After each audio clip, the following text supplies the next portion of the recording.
कि हमारे सर पर भी इश्क का भूत चढ़ा था। और क्या बताऊं यारो, हमारा भी इश्क से पाला पड़ा था। एक लड़की थी मेरे घर के सामने जो मुझे अच्छी लगने लगती है, और ये उम्र ही कुछ ऐसी थी जो हम दोनों को प्यार करने पर मजबूर कर देती है।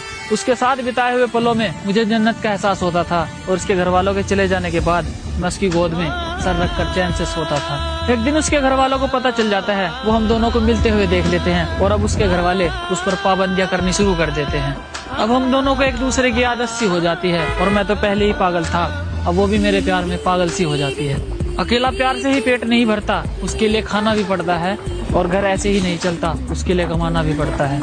अब घर वालों की जिम्मेदारी और उसके प्यार का बोझ उठाकर मैं कमाने निकल जाता हूँ। मैं जल्दी ही वापस आऊंगा, मेरा इंतजार करना, ये कहकर मैं बाहर आ जाता हूँ। उसे मेरी आदत थी तो वो मेरा इंतजार कैसे करती, और मैं उसकी मजबूरी समझता था। उसके पास तो फोन भी नहीं था, तो मुझसे बात कैसे करती। मेरा काम में मन नहीं लगता, अब मैं घर जाने की ठान लेता हूँ, और उसके पास जाकर लिपट लिपट कर रहूंगा। मैं उसके पास जाने की ठान लेता हूँ। घर आते ही छत पर चढ़ जाता हूँ, और वो मुझे नजर आती है। उसके हाव भाव कुछ ठीक नहीं थे, वो मुझे थोड़ी बदली बदली सी नजर आती है। जहाँ कभी मैं हुआ करता था, अब मेरी जगह कोई और आ जाता है, और जो कभी मुझसे प्यार किया करती थी, अब उसे किसी और से प्यार हो जाता है। जिसके साथ दिन रात मुलाकात हुआ करती थी, वो अब मुझे याद तक नहीं करती, और मैं उसके सामने हाथ जोड़ जोड़ कर रोता हूँ, और वो बेवफा मुझसे बात तक नहीं करती।